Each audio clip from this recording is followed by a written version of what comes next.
मराठी माणसांना फोडण्यासाठी हा एकूणच डाव केला जातोय अशी टीका देखील शिवसेनेकडनं केली जाते. नाही, आपण एक बघा, आपण सगळेच म्हणजे प्रेसमध्ये असेल, राजकीय वर्तुळात असेल, स्थानिक स्वराज्य संस्थेवर खूप आता चर्चा झालेली आहे. कधी निवडणूक होणार, आज होणार की उद्या होणार. पण तरी देखील BMC निवडणूक असेल किंवा इतर सर्वत्र जिथे निवडणुका आहेत घेण्याची कुठेही ह्या खोके सरकारची तयारी दिसत नाही आहे. आम्ही वारंवार बोलत आहोत की आज पण तुम्ही जर बघाल मुंबई महानगरपालिकेत जेवढा हस्तक्षेप चाललेला आहे राज्य सरकारचा, तसंच अनेक वेगवेगळे टेंडर, अनेक वेगवेगळी कामं तिथे कुठचेही लोकप्रतिनिधी नसताना पास होत आहेत. ह्याच्यावर कोणाचाही जाब विचारला जात नाही आहे, ना काही अकाउंटेबिलिटी राहिलेली आहे. लोकशाहीत असं चालत नाही. लोकशाहीत लवकर लवकर निवडणुका घेऊन मला वाटतं तिथे प्रशासकाच्या ऐवजी महापौर बसले पाहिजेत सर्वत्र, आणि जे तिकडचे स्थानिक लोकप्रतिनिधी असतील, मग नगरसेवक असतील, ह्या सगळ्या गोष्टींना आपण हात घातला पाहिजे, कारण निवडणुका होणं गरजेचं आहे. लोकशाहीत आणि संविधानासाठी जे काय आता चाललेलं आहे ते घातक आहे. अंधेरीतली मराठी मतं आपल्या बाजूने वळवण्यासाठी एकनाथ शिंदे यांनी देखील त्यांना सांगितलं गेलं असतं. नाही, एकंदरच जर आपण बघितलं तर जसं चाललेलं आहे, ज्या दिशेने सगळं चाललेलं आहे की शिवसेना फोडा, शिवसेनेला कमजोर करा, ठाकरे परिवाराला राजकारणात दूर करा, आणि जे जे महाराष्ट्रासाठी आवाज उठवत आहेत त्यांच्यावर दबाव टाकून ते आवाज संपवण्याचा जो प्रयत्न होत आहे लवकरच तुम्हाला दिसायला मिळेल. जर हे खोके सरकार असंच चाललं तर ह्या महाराष्ट्राचे 5 ते 6 तुकडे हे करतील. मोर्चे पाटील यांच्या उमेदवारी अर्जावर देखील आक्षेप घेण्यात आला शिवसेनेकडून, परंतु निवडणूक आयोगाचे अधिकारी होते त्यांनी मात्र सर्व आक्षेप जे आहेत ते फेटाळलेला गेला.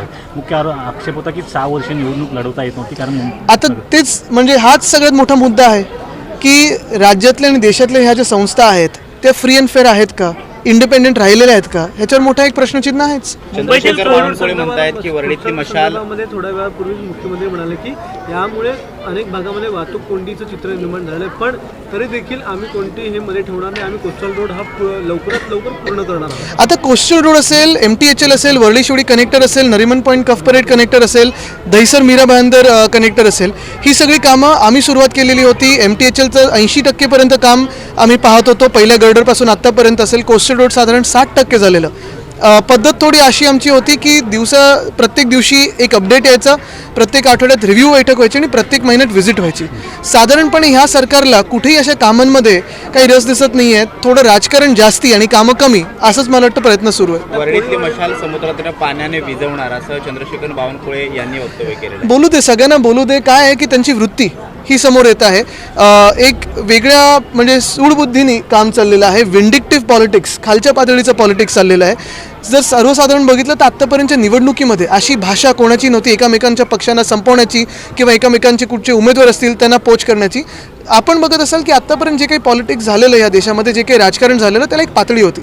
साधारणपणे गेल्या 5-6 वर्षामध्ये ती पातळी रुपया जसा पडत चाललेला आहे तशी पातळी राजकारणाची पडत चाललेली. वरळी भागात कोळीवाडे देखील आहेत. काही दिवसांपूर्वीच मुख्यमंत्र्यांनी कोळीवाड्यांच्या संदर्भात बैठक घेतली. वेगळं आश्वासन त्यांना दिलं गेलं आहे. आश्वासन किती लोकांना दिलेलं आहे हे त्यांच्या 40 लोकांना पण माहिती आहे, आणि त्या आश्वासनसाठी आता पुढच्या आठवड्यात एक्सपेन्शन करू.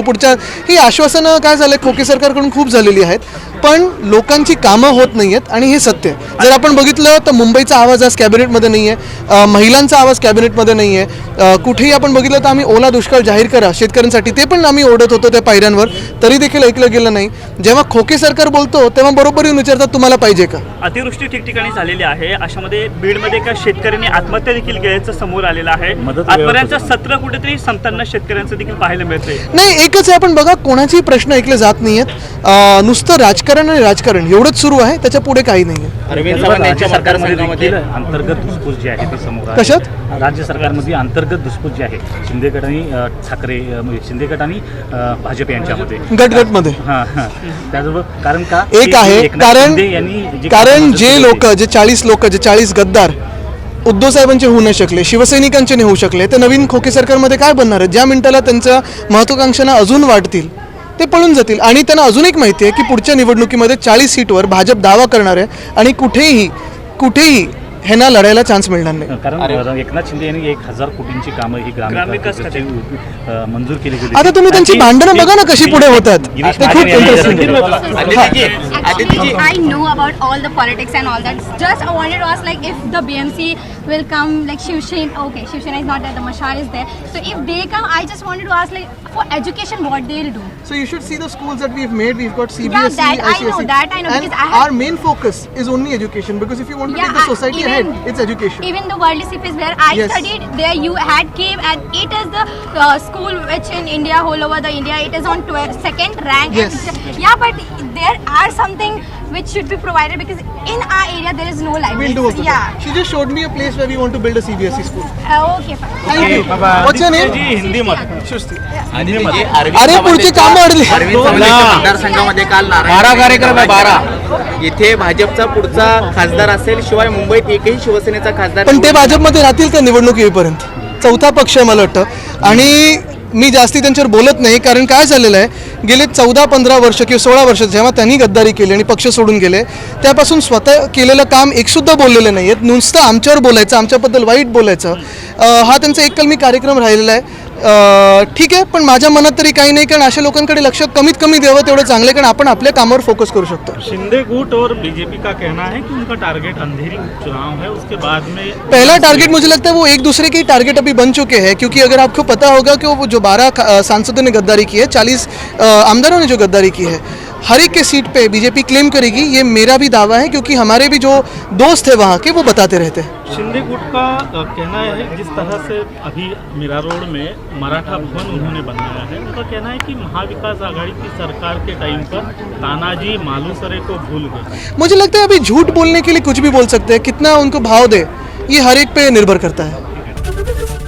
एबीपी माझा, उघडा डोळे बघा नीट.